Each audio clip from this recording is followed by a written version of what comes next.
Bună, dragii mei, bine ați venit, bine ați revenit. Eu sunt Meme și ca de obicei vă reamintesc cât de minunați sunteți. Astăzi voi face o citire interactivă despre ce simte o persoană specifică din viața voastră, cineva la care voi vă gândiți. Facem o etalare scurtă să vedem fix acum, în momentul vorbirii, ce simte.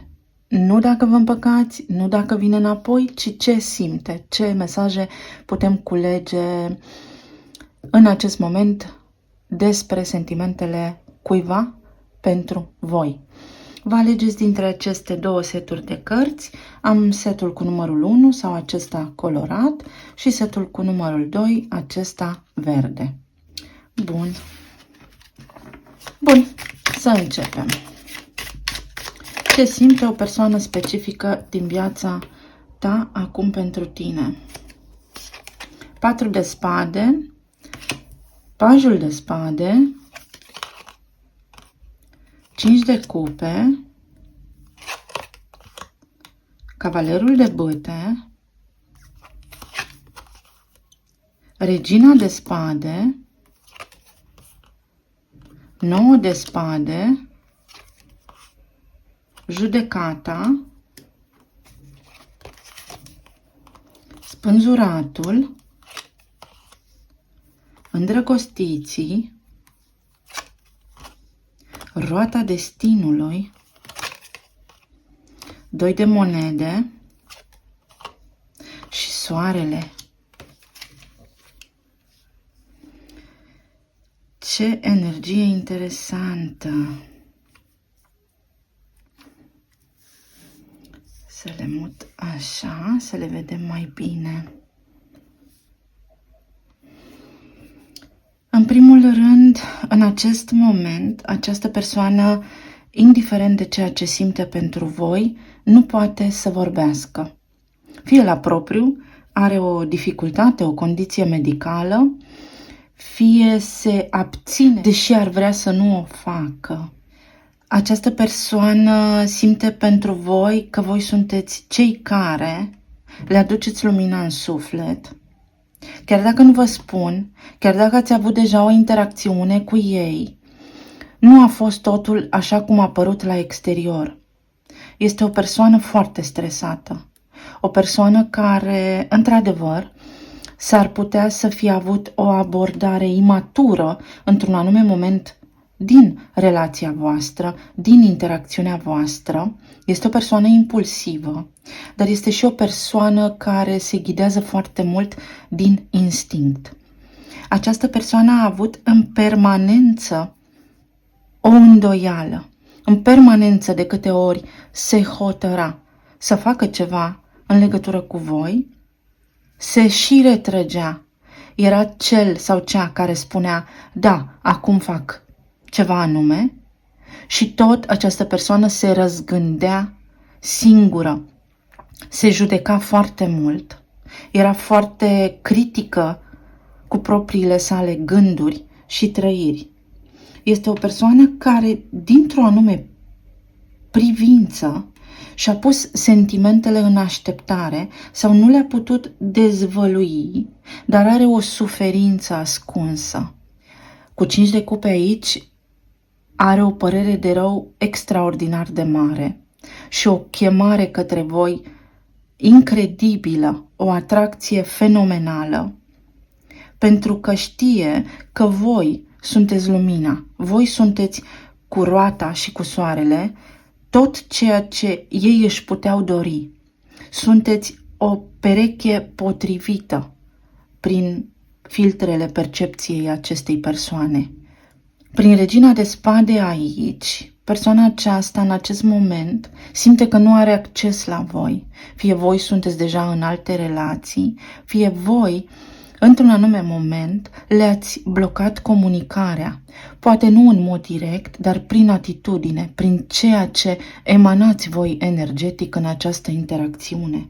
Iar această persoană în acest moment simte că ar vrea să vină înapoi în spațiul vostru personal, să își dezvăluie sentimentele și în egală măsură știe că este legată de mâini și de picioare Pentru că fie are în viața sa pe cineva sau voi aveți pe cineva, sau aici a existat un punct de cotitură pe care această persoană îl consideră iremediabil. Este ca și când o decizie irevocabilă ar fi fost dată aici. Această persoană simte că orice ar face în viața sa și oricât de mult ar lupta cu sentimentele sale, tot la voi ajunge. Nu comunicați cel mai probabil, deși această persoană, de fiecare dată când pune capul pe pernă, cu gândul la voi este. Și atunci, în acel moment, v-ar scrie, atunci v-ar suna și se abține totuși, cauzându-i un stres formidabil, posibil să vă viseze și în fiecare dimineață când se trezește, să își dorească să vă contacteze și cu toate astea aici este un blocaj. Spânzuratul este o energie foarte spirituală, este acea vibrație care pe noi ne oprește din a face lucruri necugetate, deși poate nu suntem conștienți de asta, pentru a căuta o altă modalitate de a face lucrurile în viața noastră, pentru a evolua puțin. Sau pentru că ceea ce s-a întâmplat anterior nu era în acord cu legile justiției sociale, să spunem.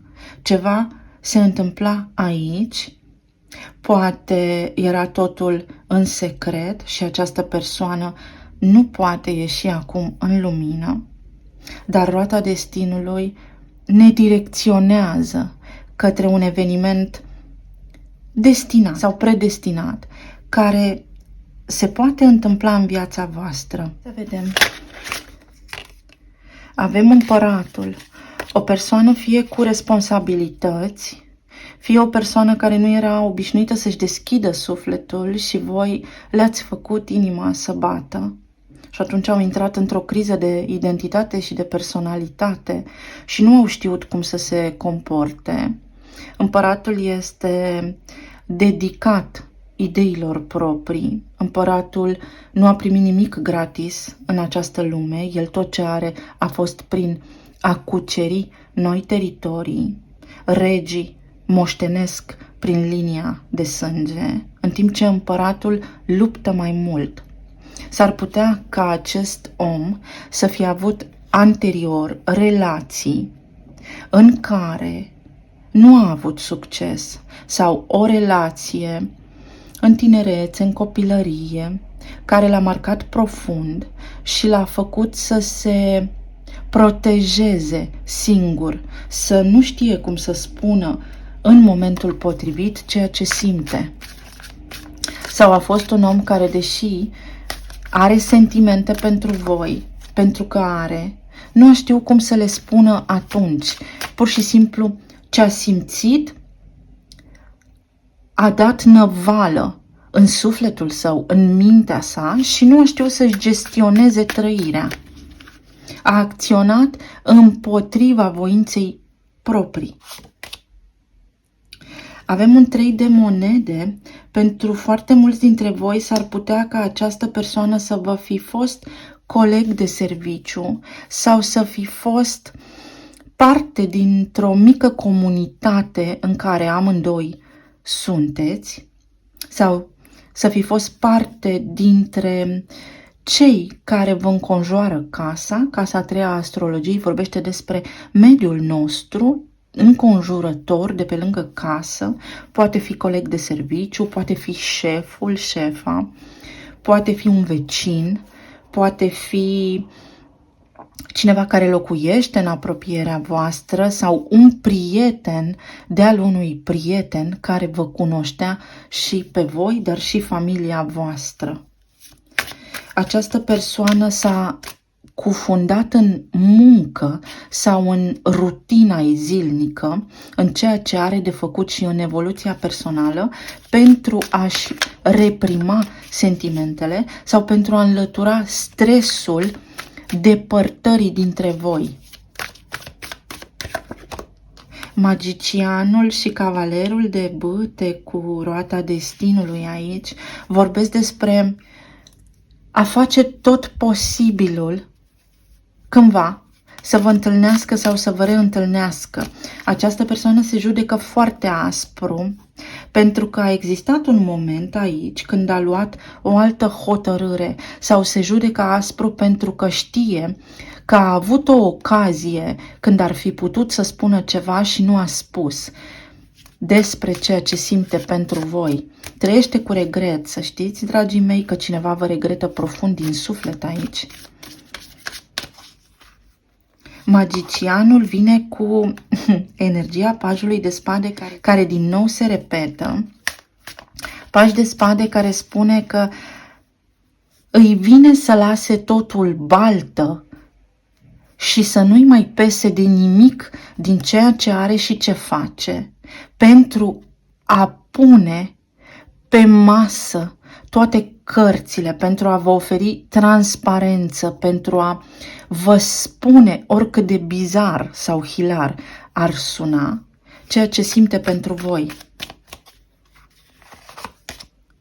Această persoană știe că și voi aveți familie sau îndatoriri zilnice, responsabilități și îi este teamă că nu mai are loc în viața voastră. Unii dintre ei se întreabă care este statusul vostru marital actual, pentru că nu știu dacă sunteți într-o relație sau nu, sau dacă i-ați mai primi cu brațele deschise, la fel de iubitori ca și înainte. Și de cealaltă parte, în acest moment, această persoană are o stimă foarte scăzută de sine. Nu are curaj, pentru că nu se vede pe sine capabil sau capabilă să vă cucerească sau să reapară în viața voastră așa cum era în momentul în care simțea iubire pentru voi. Și îi este teamă că și-a pierdut statutul. Și aici avem steaua. Această persoană suferă, să știți, în tăcere pentru foarte mulți dintre voi, pentru că v-ați îndepărtat. Primul gând la voi este atunci când se simt necăjiți și ar vrea să se apropie de voi. Această persoană are sentimente pentru voi.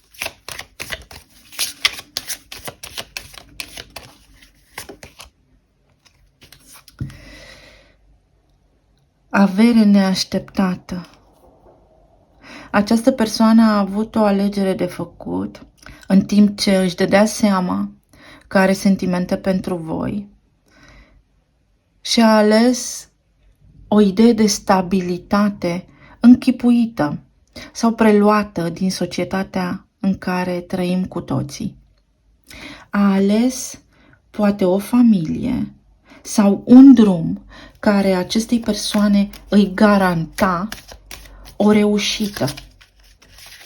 Iar pe de altă parte, această persoană în acest moment consideră că o viață cu voi ar fi fost Meca, raiul aici pe pământ. S-au ascuns aici niște cărți pe care le voi scoate. Puterea și urmează pasiunea. Sunt cărți de la o citire anterioară, când le-am strâns, le-am pus așa. Dar iată că în intimitatea sa, această persoană simte pasiune pentru voi. Simte cum întreg corpul îi vibrează și cum inima începe să-i bată din ce în ce mai tare când imaginea voastră le vine în minte. Ce are de gând să facă? Această persoană are de gând să se maturizeze. Dacă vine înapoi către voi, nu o va mai face ca anterior. A trecut printr-un ciclu de transformare și a sacrificat ceva. Și-a sacrificat propriile sentimente sau poate consideră că v-a sacrificat pe voi, dar durerea care i-a rămas în suflet nu este de ignorat. Avem din nou simbolul numărului 5, o schimbare, o căutare în care această persoană a fost pentru sau din cauza suferinței rămase acolo, o suferință pe care o știe doar el sau doar ea, pe care are de gând să o vindece și să se maturizeze în abordarea următoare în ceea ce vă privește. Această persoană s-ar putea să creadă că voi deja aveți o comunitate a voastră, o viață a voastră, un drum al vostru, unde nu mai are loc acum, sau această persoană are o familie deja și ăsta este motivul pentru care nu se poate apropia de voi. Aceasta a fost o alegere anterioară, deși vă purtau în suflet și aveau sentimente de iubire pentru voi. Mesajul. Cândva undeva veți afla, această persoană plănuiește, încet și sigur, să vă contacteze.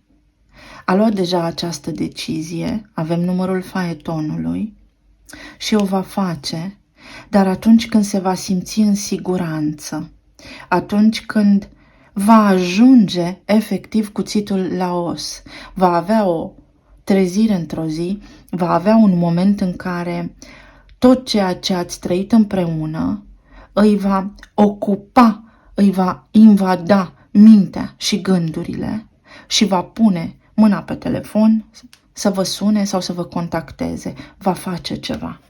Ce simte această persoană pentru voi? Comunitate.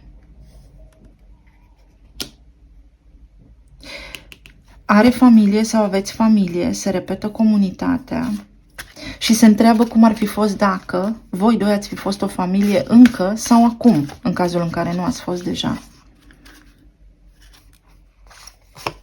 Ar vrea să scape din ceea ce are. Vrea să facă o schimbare. Aici în spate este comunitatea sa și acest om fuge, răpus de focul cosmic și de dorința sa interioară, să facă un alt pas. Și este teamă că alegerea anterioară îl va prinde din urmă. Este într-o activitate mentală din care caută răspunsuri și vrea să iasă. Sunteți oaza lor de liniște. Sunteți locul fericirii în mintea lor. Sunteți acel om la care se gândesc atunci când le este greu. Sunteți acel om la care se gândesc atunci când au momente de sclipire și sunt autentici și sinceri cu ei înșiși. Puterea personală va găsi puterea să vă contacteze, să comunice. Veți afla. Există un moment aici predestinat în care această persoană va găsi puterea să vă contacteze și să se apropie de voi în momentul în care va simți cum realmente nu se mai poate opune. Ceva aici se întâmplă. Ce simte?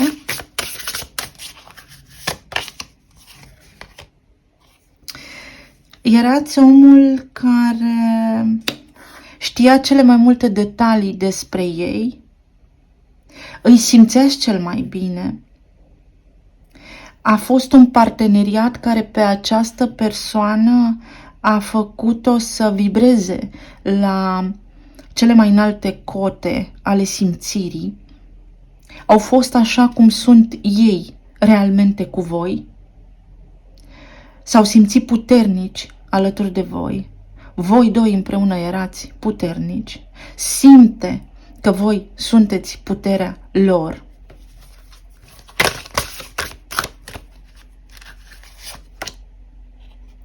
Și avem Jupiter. Încrederea și curajul tău vine de la propriile tale convingeri. Așa îți faci norocul. Jupiter în acest moment este în retrogradare în Taur. Și Taurul vorbește despre stimă de sine. În viața acestei persoane se întâmplă ceva.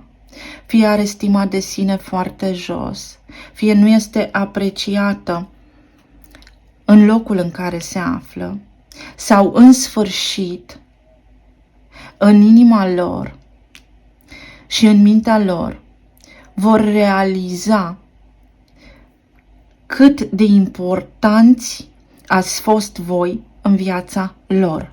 Jupiter este momentul în care noi ne transformăm în viața noastră din student în profesor și această persoană conștientizează că datorită vouă ei sunt cine au ajuns să fie astăzi sau că voi i-ați învățat iubirea. Avem aici împăratul și împărăteasa, divinul masculin și divinul feminin și jumătatea yin-yang. Această persoană nu va putea sta departe de voi.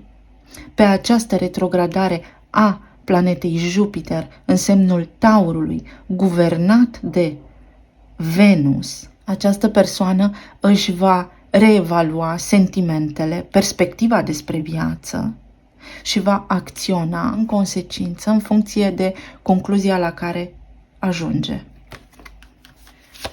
Cea mai bună carte care arată sentimentele pentru voi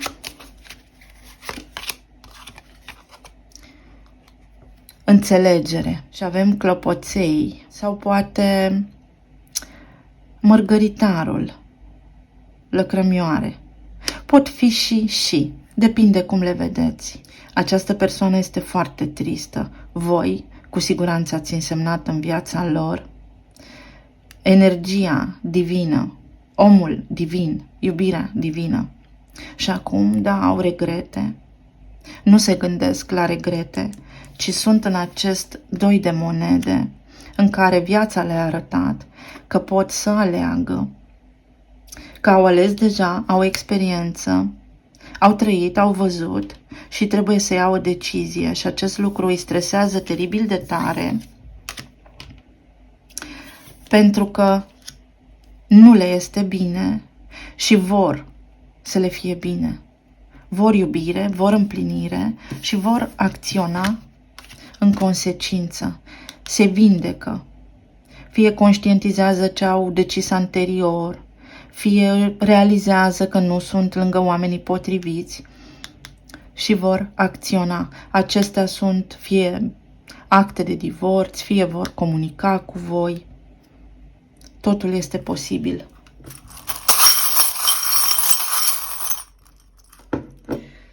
Ce simte pentru voi?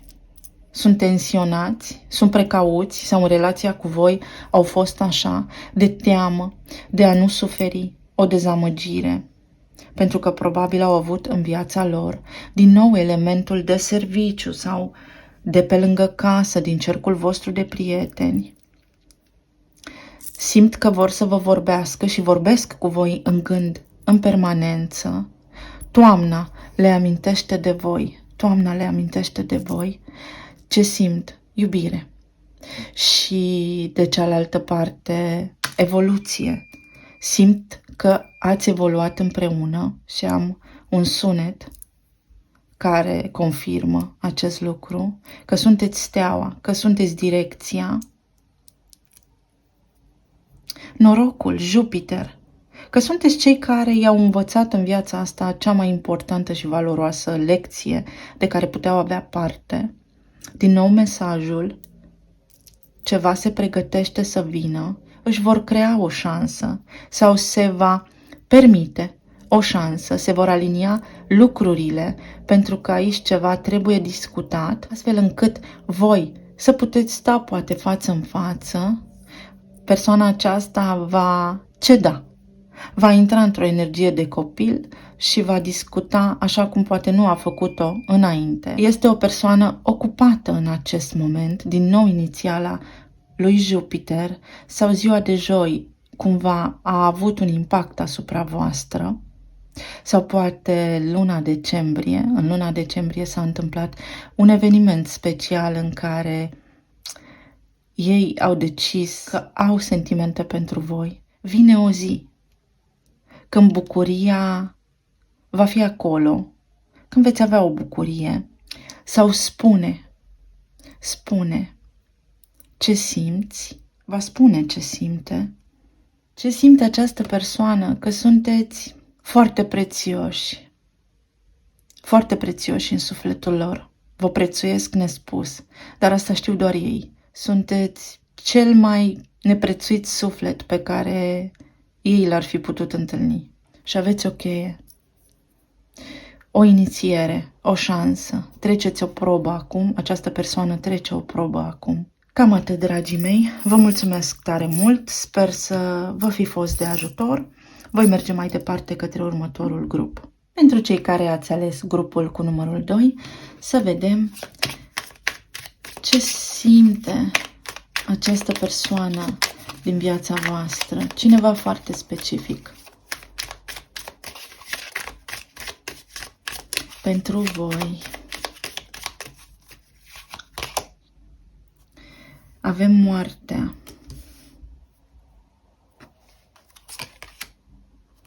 regina de cupe, 2 de monede, asul de monede, 6 de bâte, regina de monede, 5 de spade, îndrăgostiții, 9 de spade, 2 de spade, 6 de monede, 3 de cupe. Ce interesant că unele cărți se repetă. Mereu spun că așa este la mine cu etalările. Să vedem. Voi aveți de-a face cu o persoană care face parte din viața voastră, ați întâlnit-o cu un sens foarte profund, pentru că v-a trezit, voi ați trezit pe ei sau trebuiau să vă trezească. Această persoană este catalistul trezirii voastre spirituale și este omul care v-a schimbat. Ce sentimente are pentru voi, oricât de mult a încercat să-și îngroape iubirea pe care vă poartă, această persoană încă nu a reușit și se întreabă cum de încă, deși eu sunt poate într-o altă familie sau voi sunteți poate într-o altă familie, eu nu reușesc să te uit. Nu reușesc să te uit și mă lupt cu mine. Pentru că am sentimente pentru tine de iubire, dar îmi este foarte frică. Fie aveți amândoi familiile voastre, fie unul dintre voi are deja o familie sau un alt drum și mi-este foarte frică să nu fac ceva greșit sau să nu ieșim din niște norme sociale prestabilite, fără voia noastră. Ce simte? Bucurie, iubire, stabilitate, că sunteți cea mai bună variantă de suflet pe care ei o puteau întâlni, că sunteți jumătatea lor. Aici sunt două energii. Simte pentru voi iubire, acea iubire înaltă și inexplicabilă, iar aici mai este un arhetip, o a treia persoană cu care omul la care voi vă gândiți acum a ales să meargă la drum și a dat greș. Și acum conștientizează că pasul, poate legal, sau cuvântul dat anterior, nu le aduce bucurie. Că dintr-o teamă, că dintr-o frică au făcut această alegere inconștienți, crezând că se vor bucura, dar n-au ajuns la 10 de monede, n-au ajuns la stabilitatea dorită. 6 de monede arată cumva că ce dai aia primești, dar mai arată și că ești cam la mâna cuiva, că nu ești neapărat într-o poziție favorizată și ei au ales varianta ușoară pe care acum o regretă. Voi sunteți acel ideal rupt din bazme pentru această persoană. Și din nou îmi apare ideea că sincronizarea voastră nu a fost aliniată perfect, ci doar atât cât a trebuit, pentru ca amândoi să evoluați, amândoi să mergeți pe un drum al sensului vieții voastre, pe un drum care să vă ducă către conștientizare, către vindecare. Și voi s-ar putea să fi fost colegi sau să vă fi cunoscut din cercul vostru apropiat. Această persoană a oscilat în timp ce era cu voi sau în timp ce erați într-o relație sau atunci când v-a cunoscut, pentru că fără voia lor și dintr-o dată au ajuns să se îndrăgostească sau să simtă iubire pentru voi, dar cumva ei aveau deja un plan făcut și posibil să fi intrat într-o dinamică de trio amoros și au mers mai departe cu plan care nu le aduce bucurie pe deplin. Ce simt pentru voi?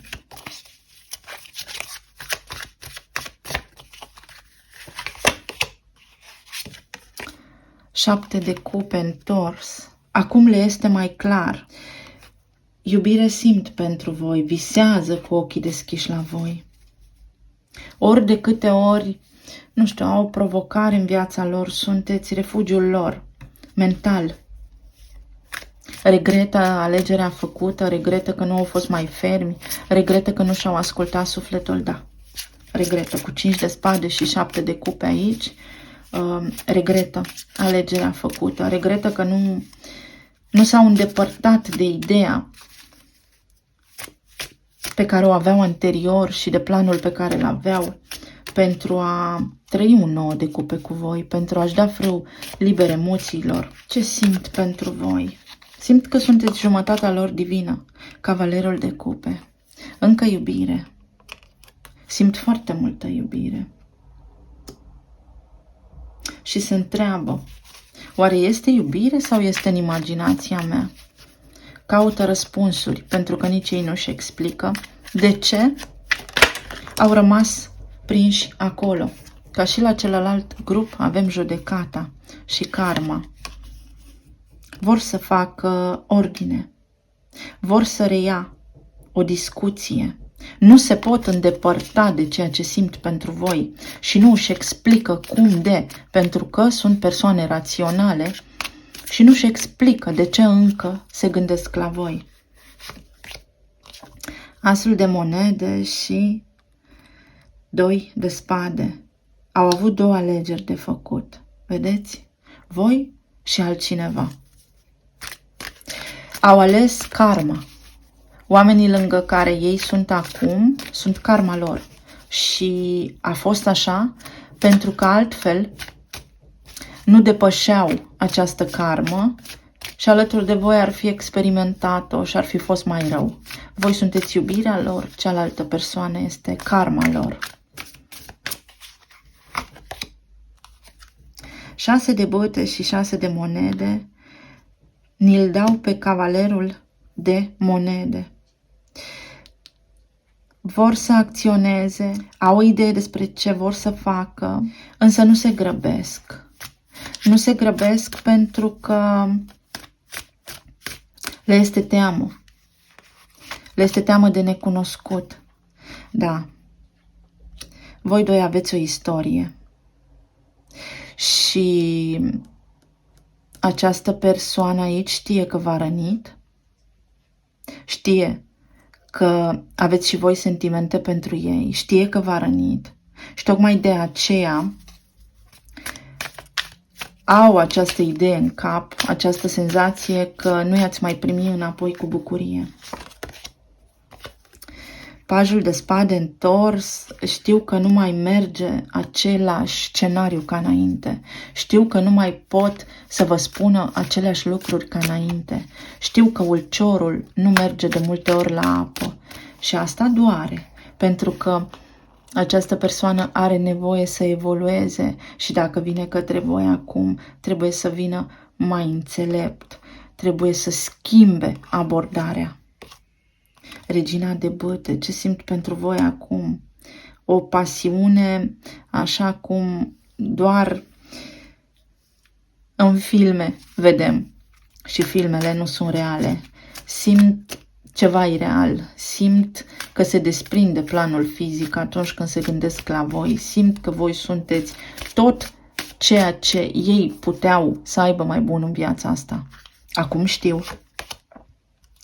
Temperanța. Știu că este timpul să facă ceva în viața lor. Știu că este momentul pentru ca ei să facă ceva în viața lor. S-ar putea pentru unii dintre ei să aibă copii și asta să-i țină în loc. Asta să fie zona lor de confort sau ceea ce îi ține în loc și nu îi lasă să facă un pas înainte pentru că au o datorie. Pentru că cineva se bazează pe ei. Avem un împărat întors. Persoana aceasta trăiește niște vremuri grele. Trece prin niște situații emoționale care îl fac sau o fac să conștientizeze poate tot ceea ce ați simțit și voi atunci când ei au ales altceva.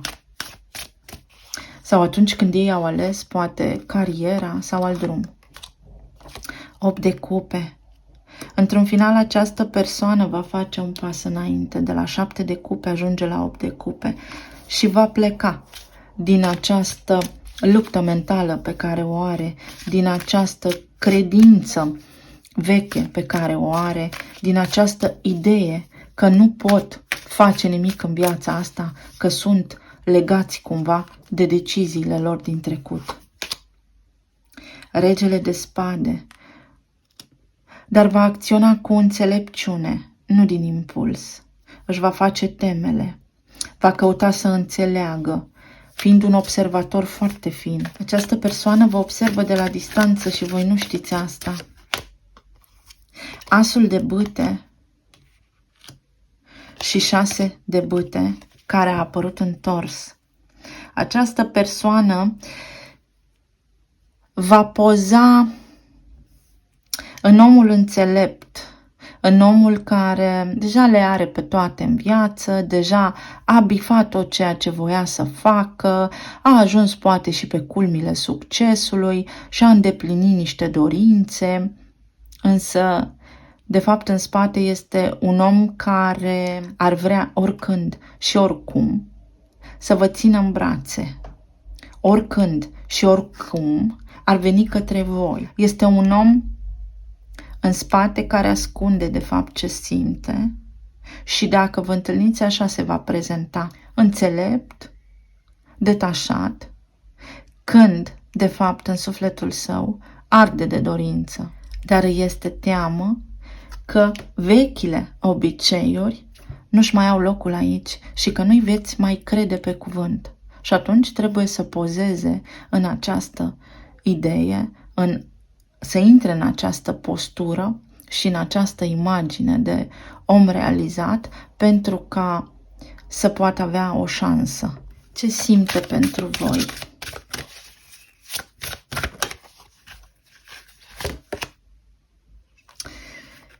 Vor să se elibereze, se simt liberi cu voi, simt că sunt ei înșiși, simt că v-au cunoscut într-un moment nepotrivit, când deja aveau un plan și au o furie interioară pe așa zisul destin, că le-a făcut asta. De ce am cunoscut iubirea vieții mele acum? Așa, când nu mă așteptam la asta și deja mă hotărâsem să fac ceva cu viața mea. Exact asta simt.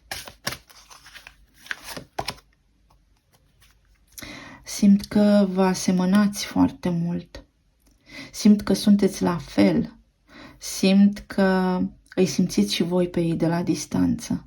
Această persoană știe să lucreze cu energia, poate nu-și dă seama, dar este o persoană puternică care se conectează la voi telepatic constant, să știți.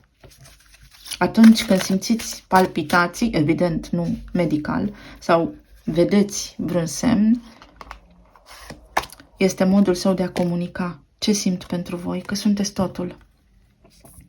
Că alături de voi sunt ei exact așa cum sunt, fără măști, fără protecție. Ce mai simte această persoană pentru voi?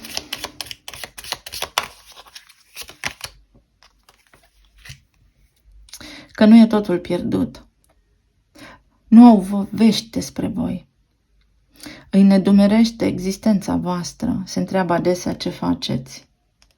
Simt o frică de necunoscut în ceea ce vă privește, pentru că nu știu cum ați reacționa dacă v-ar contacta acum. Dar simt că voi sunteți lumina.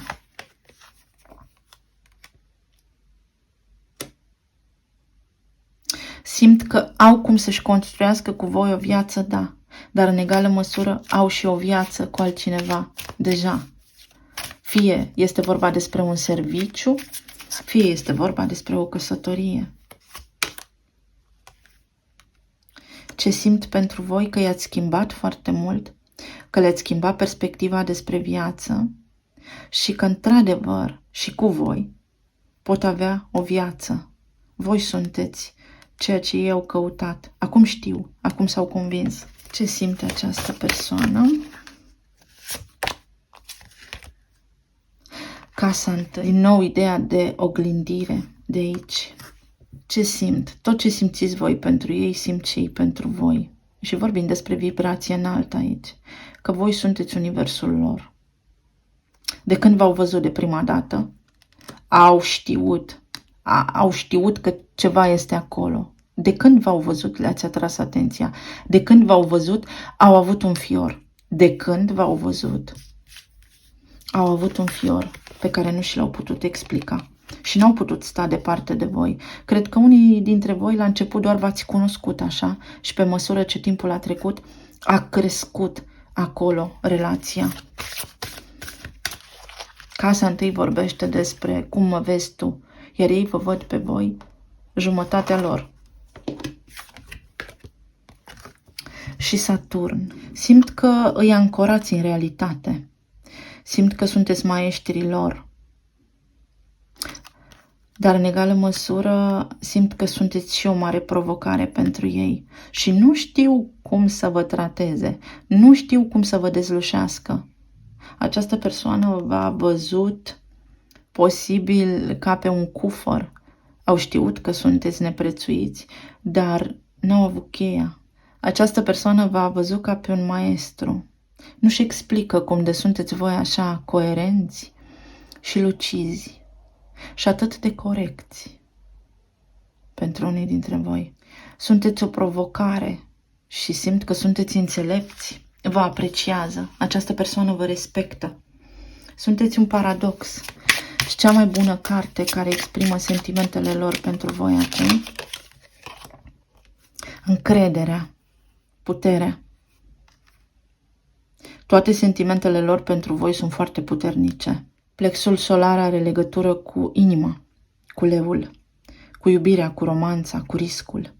Această persoană este capabilă să riște foarte mult pentru voi. Pe unii dintre voi vă văd ca pe o ispită, posibil de aceea nu comunicați pentru că le este teamă. Le este teamă că dacă sunteți în preajma lor, ar face lucruri necugetate și au ales să intre în energia regelui de spade pentru a proteja pe toată lumea implicată în poveste din punctul lor de vedere. Le este teamă că nu se pot controla atunci când sunt lângă voi. Talismanele. Ce simt pentru voi? Că pot discuta orice și oricum. Că dacă ar fi fost lângă voi, nu s-ar fi putut abține și ar fi făcut un gest care din punctul lor de vedere era imoral. Simt frig fără voi, se simt înghețați, tensionați. Crăciunul și pentru voi a însemnat ceva. Decembrie a însemnat ceva. Ca și la celălalt grup, ideea de comunitate sau de colegi de serviciu, sau poate profesor, sau poate cineva care are un serviciu, care are vreo funcție publică. Ce simt pentru voi? Iubire, dar o iubire nu ca aceasta pământeană, ceva mai mult de atât. O pasiune de nedescris și gol în stomac. Când se gândesc la voi, plutesc, se desprind de fizic și de concret. Ce simt pentru voi? Iubire. Simt că au ratat șansa vieții lor, că sunteți împărăteasa sau împăratul lor. Aici sunt copii implicați și în egală măsură simt că vorbeați cu atâta lejeritate, încât era parcă ireal. Poate sunteți născuți în martie. Simt nevoia să comunice și nu știu cum. Se abțin. Simt că sunteți ca o muzică. Atunci când vorbeau, vă priveau cu ochii mari deschiși, fascinați de voi. Nu v-ați văzut de mult. Și asta îi doare. Pentru că de când a făcut alegerea, a intrat în tăcere, a ales să tacă, intenționat. Ce simt pentru voi? Că au inima înghețată, că deși au ales și par fericiți, nu este așa. Este ca în legenda Anei a lui Manole. Simt că au sacrificat dragostea adevărată pentru o iluzie, pentru o credință socială greșită, pentru o tradiție greșită. În acest moment în care voi citiți sau vedeți aceste lucruri, se gândesc la voi. Un an nou. Posibil să vă conectați într-un an nou. Fie anul nou gregorian, fie anul nou evreiesc, fie anul nou chinezesc sau fie anul nou școlar. Sunt atâtea idei de an nou. Și simt că aici există orice posibilitate. Simte această persoană pentru voi că există o posibilitate, dar există și o restricție. Iar restricția are legătură cu karma lor. Eu vă mulțumesc tare mult, sper că v-a fost de folos. Vă doresc tuturor să aveți o zi minunată și să ne reauzim cu bine și data viitoare. Pa, pa!